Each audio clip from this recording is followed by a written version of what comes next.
Último libro, Argentina Primero. Lo escribí pensando en qué tenemos que hacer y cómo tenemos que hacer los argentinos para poner el país en marcha tras la pandemia. Es un libro para todos.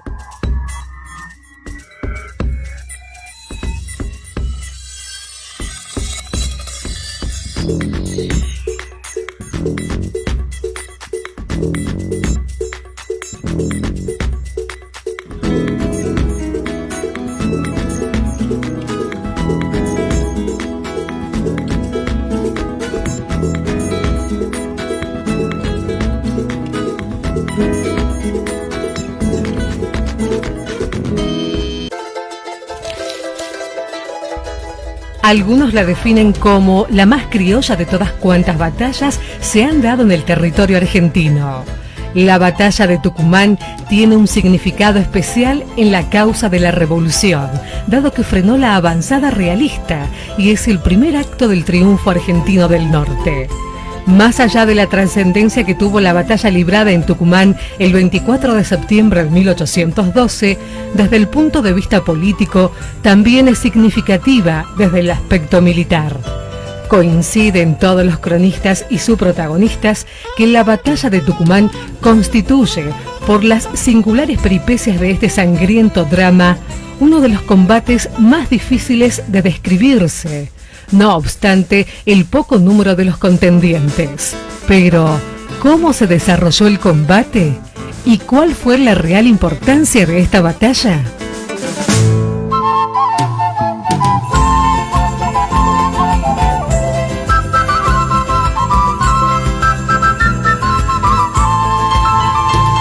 Juan, te preguntarás por qué te traigo acá a la Plaza Belgrano. Exacto. ¿Qué estamos haciendo en la Plaza Belgrano? Es para que me cuentes todo acerca de la batalla de Tucumán. ¿Y por qué la Plaza Belgrano? ¿No se combatió por acá? Bueno, digamos por ahora que sí, aunque el concepto es un poquitito más amplio que esto. Pero si queremos hablar de la batalla de Tucumán, nos tendríamos que retrotraer un poquitito al 29 de mayo de 1810. Para Juan, el 29 de mayo, que no es la fecha oficial de la creación del ejército argentino, cuando la proclama de la primera junta, cuando le devuelve los honores que le había quitado Cisneros. Exacto.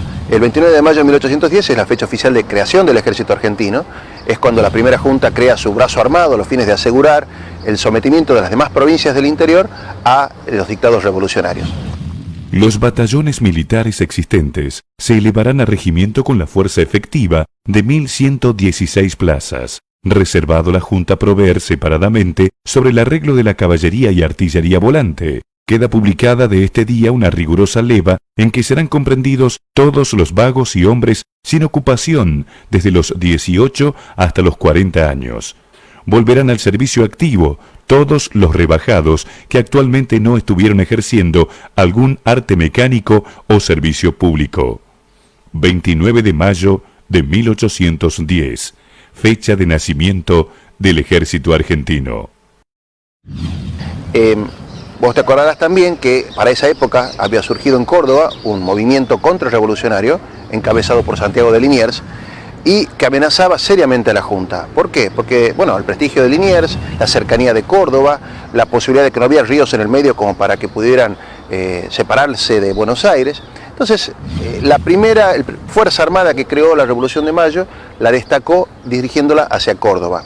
Y así fue que conformó lo que se denominó como el Ejército Auxiliador de las Provincias Interiores, que después también se le llamó Ejército Auxiliar del Perú, y es el famoso Ejército del Norte que conocemos acá en Tucumán y al cual le tenemos tanto cariño. Tengo una consulta, sí. Juan, entonces como objetivo primario era sofocar a Córdoba y luego seguir hacia el norte. ¿Pero por qué seguir hacia el norte, Juan? Bueno, el tema era así. Ten en cuenta que la revolución estalló en Buenos Aires, era un movimiento netamente porteño. Las provincias no estaban enteradas de la revolución y tampoco capaz tenían mucho interés en plegarse a este movimiento. Estaban cómodas siguiendo el régimen colonial.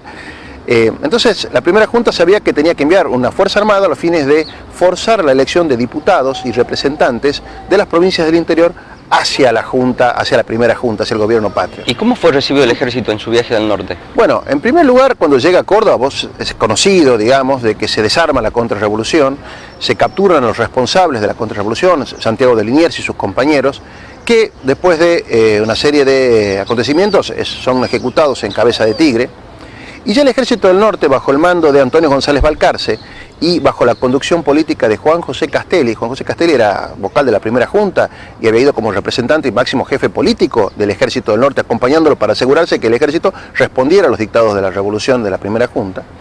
Este ejército, una vez asegurada y pacificada Córdoba, sigue en viaje hacia el norte. Así es como llega a Santiago del Estero, a Tucumán, a Salta, donde fue recibido con bastante entusiasmo y bastante cooperación de las autoridades. ¿Pero por qué iba hacia el norte? Básicamente porque la idea era llegar al otro foco contrarrevolucionario que era el Alto Perú. El Alto Perú era en ese momento lo que es la actual República de Bolivia hoy en día, que pertenecía al Virreinato del Río de la Plata.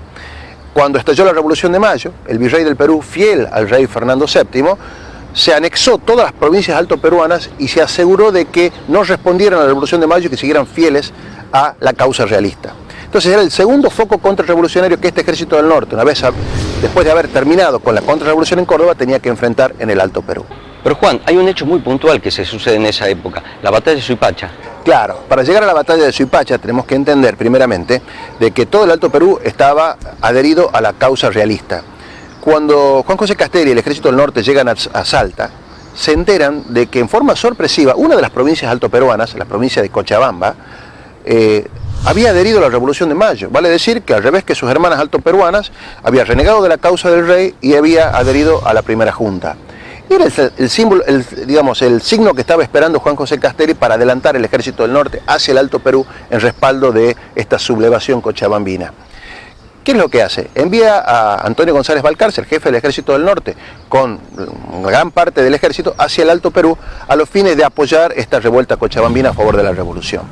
Cuando el Ejército del Norte lleva a una localidad que se llama Cotagaita, que es una montaña que estaba muy fortificada y atrincherada, donde el ejército realista estaba atrincherado en esta localidad, el Ejército del Norte intenta con mucho entusiasmo, porque venían ganadores, te imaginas, eran los triunfadores de los ingleses, de tomar por asalto estas posiciones realistas en Cotagaita. Y Cotagaita fue el primer enfrentamiento a lo cual nuestras fuerzas patrias tuvieron que enfrentarse a los realistas. Pero como te decía, fue bastante infructuoso, fue prácticamente un derramamiento de sangre inútil porque los realistas estaban muy bien atrincherados y a pesar de los intentos insistentes de las tropas patrias no se pudo tomar las posiciones del enemigo. González Balcarce se dio por rendido, digamos, dijo, bueno, ordenó la retirada, muy a pesar de los soldados que querían seguir con los ataques, y vio que era inútil el derramamiento de sangre. El ejército patriota entonces retrocedió aproximadamente 70 kilómetros y se instaló en un pueblo que se denomina el pueblo de Suipacha, a orillas del río Nazareno. En el camino le había noticiado a Juan José Castelli que venía en retirada y le solicitaba el envío de refuerzos.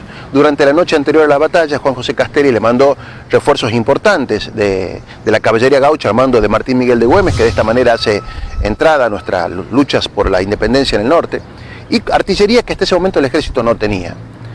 Al día siguiente, cuando los realistas venían persiguiendo al ejército patriota, lo atacan, pensando sorprenderlo, se dan cuenta que los sorprendidos son ellos porque se encontraron con refuerzos que ellos no contaban y se encontraron con artillería que tampoco pensaban que Balcarce las tenía.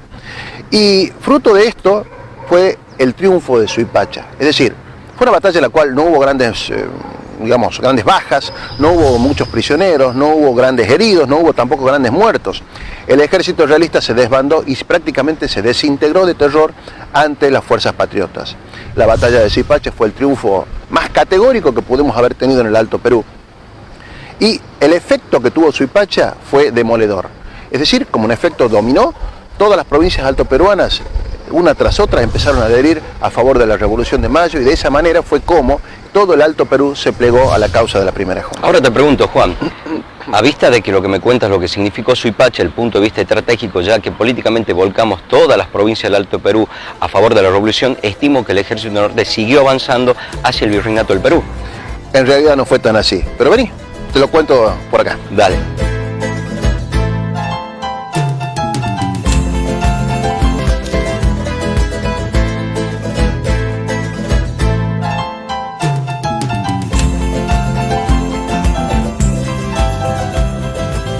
Cuando estamos hablando de la batalla de Suipacha y la abrumadora victoria que tuvo el ejército, me estabas por comentar si Castelli siguió avanzando hacia el Virreinato del Perú.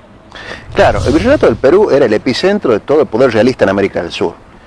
Como cuando estalló la Revolución de Mayo, el virrey del Perú se anexionó todas las provincias altoperuanas para asegurarse su sometimiento a la autoridad real, hubiera sido lógico que Castelli aprovechara este envión, este triunfo que estaba desbaratado todo el ejército realista, y le devolviera las gentilezas al virrey del Perú atacándolo en su propio reducto. Y había concebido un plan en ese sentido. Sin embargo, las instrucciones originarias que llevaba Castelli por parte de la primera junta era mantener la integridad del virreinato y no extenderse más allá, es decir, no pasar el río Desaguadero, que era el límite entre ambos virreinatos. Cuando él concibe el plan de atacar el Perú, solicita autorización a Buenos Aires.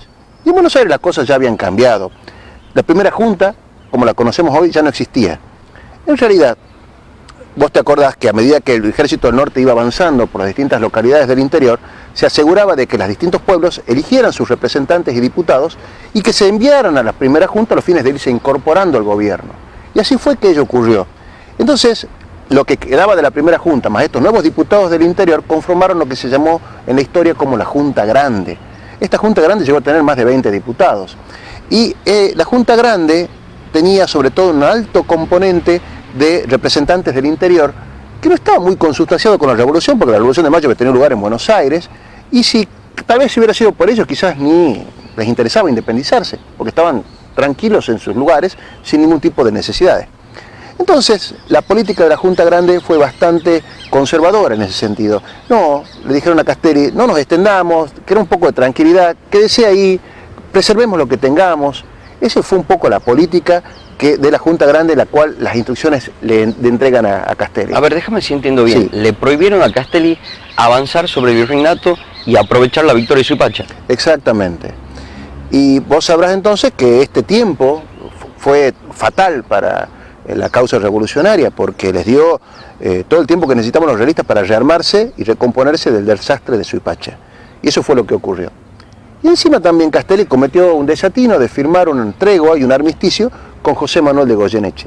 ¿Quién es José Manuel de Goyeneche? Goyeneche era un peruano, un arequipeño, que había sido jefe del ejército realista en todo el Alto Perú y el Perú. Ah, ¿no era el primo de Pío Tristán? Exactamente, era primo de Pío Tristán y también era arequipeño como Tristán.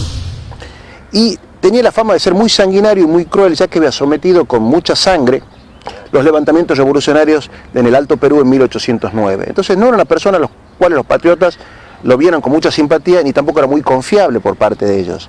Entonces Castelli, a pesar de eso, confía en Goyeneche y firma una tregua por 60 días, en la cual ambos ejércitos, el realista en el Perú y el patriota en el Alto Perú, se habían comprometido en no atacarse. Y sin embargo estaban a 20 kilómetros de distancia el uno del otro acampados. En realidad, Luisito, para ser franco, ninguno de los dos ejércitos pensaba respetar esta tregua. El único problema en todo esto fue que Goyeneche se nos adelantó 48 horas antes que a Castelli.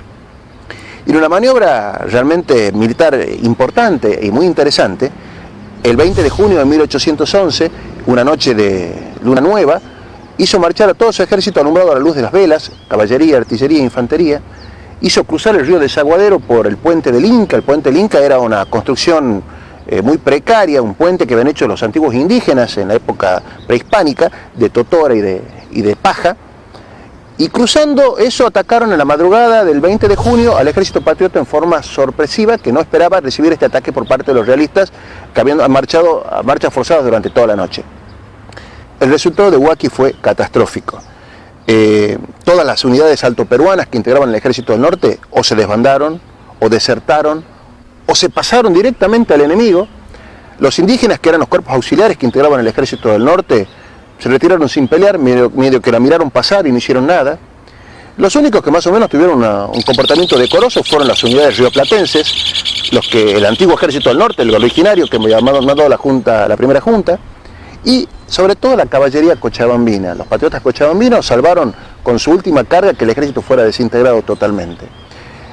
Huaqui no fue una batalla muy sangrienta, no hubo muchos muertos, tampoco como igual que en Suipacha, no hubo muchos prisioneros, pero el efecto fue devastador. Se perdió todo el armamento, se perdió la vestimenta, se perdieron los caudales, se perdió la artillería y sobre todo se perdió la moral y el respaldo de todo el Alto Perú. Como un castillo de naipes, todas las provincias altoperuanas que habían adherido en Suipacha a la revolución se dieron vuelta y volvieron a ser fieles a la causa del rey, y al ejército del norte en su retirada lo acosaban y lo perseguían como si fueran una banda de forajidos. Ahora te interrumpo en este momento. Entonces, Huaqui significó en contra de lo que fue Suipacha. Exactamente. Y perdimos toda la adhesión que habíamos logrado en Suipacha con este desastre. Exactamente, el desastre de Huaki fue brutal. Y con eso prácticamente se selló la separación definitiva de todo el Alto Perú de las Provincias Unidas del Río de la Plata. Ahora te saco, Juan, de lo que era la realidad política Sí. y la realidad militar en el norte. Sí. Y te traigo nuevamente a Buenos Aires, donde se había gestado esta decisión. ¿Qué hizo la Junta Grande cuando se enteró del desastre de Huaki? Mira, vení y te lo contamos un poco más en detalle. Dale.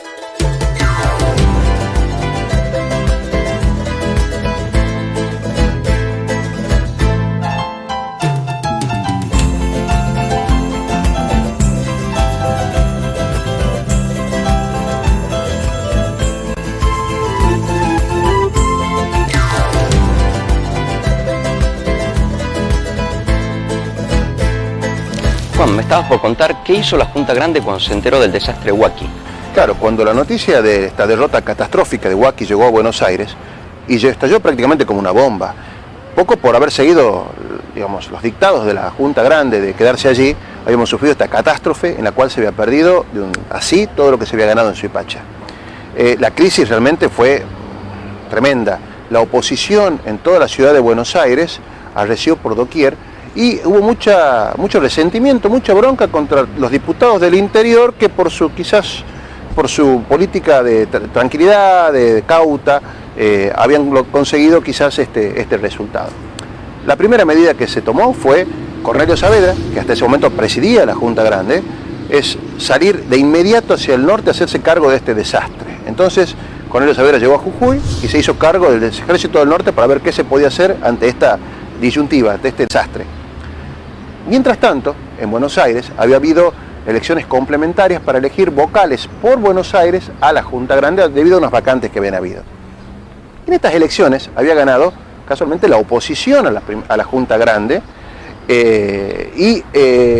quien había quedado a cargo de la Junta Grande era el Deán Gregorio Funes, que era el diputado por Córdoba, que era el líder poco de la Junta Grande. Trató de buscar una solución de compromiso, trató de buscar un acercamiento con esta lista opositora que había ganado en la capital.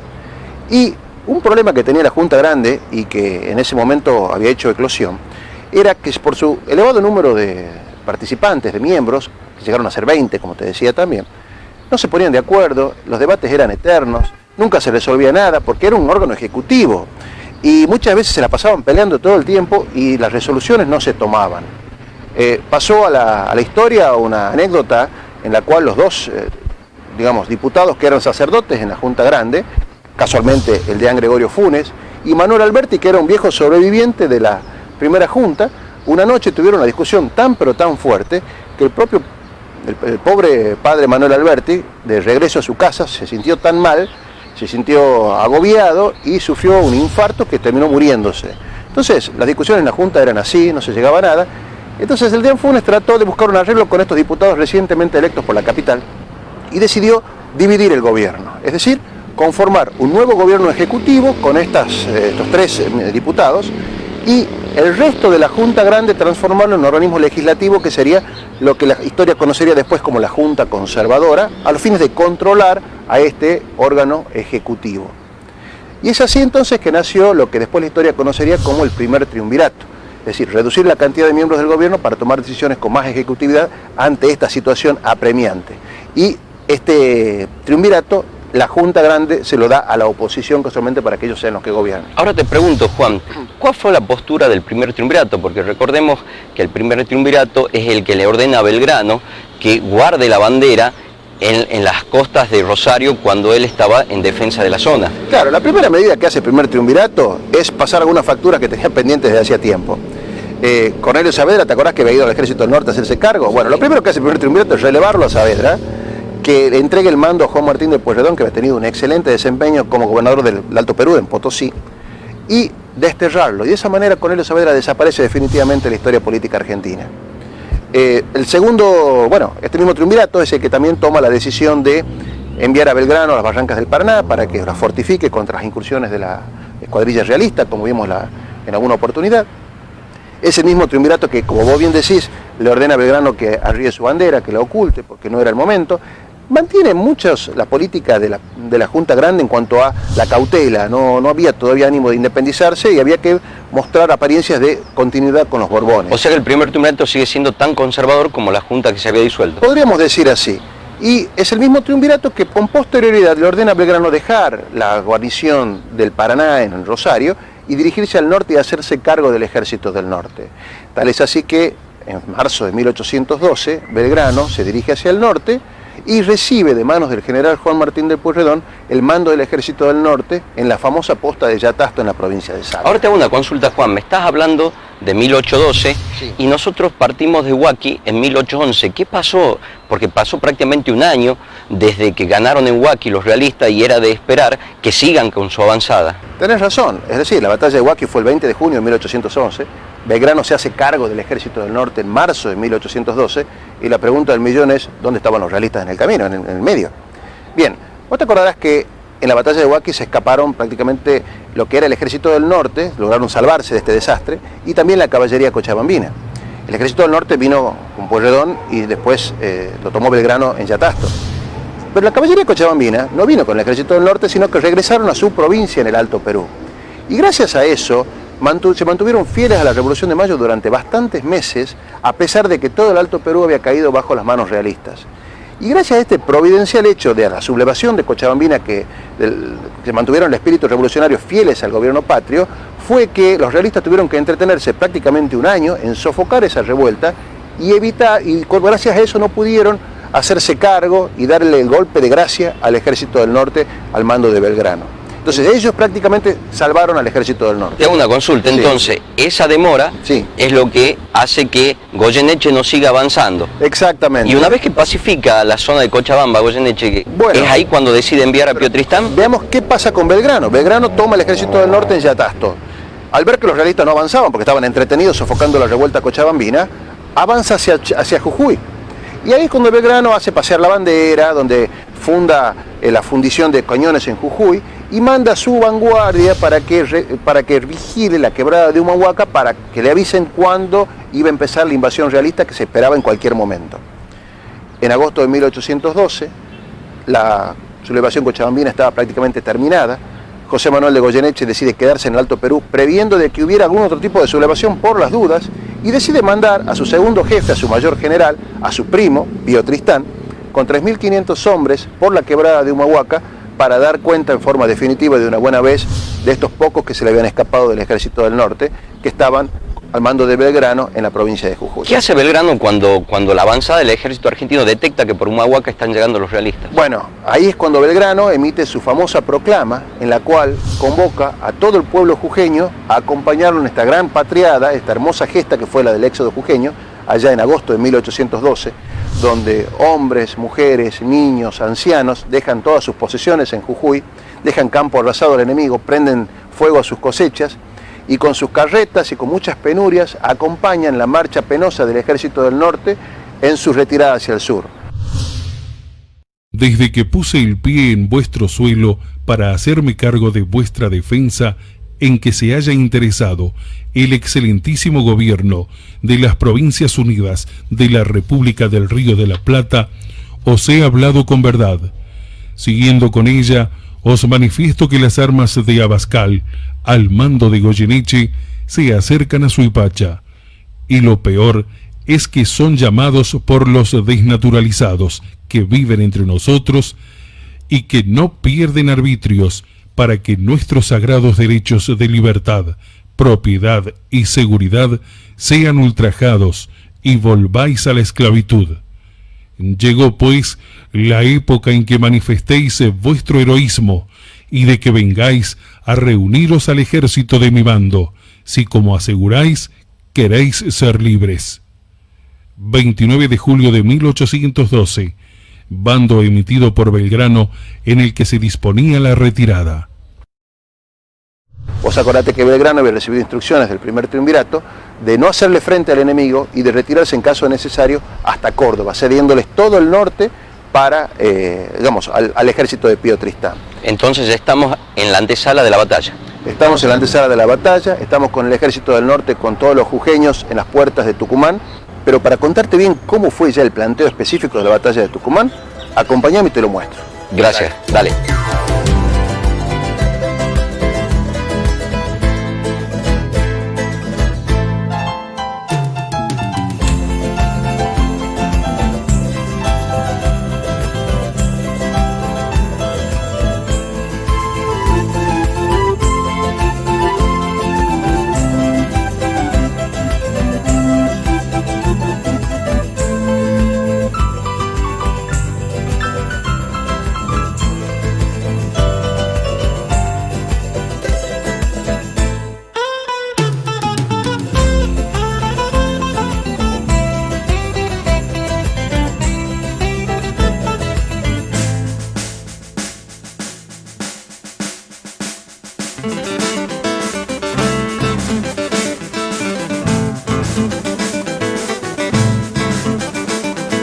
Somos Canal 22.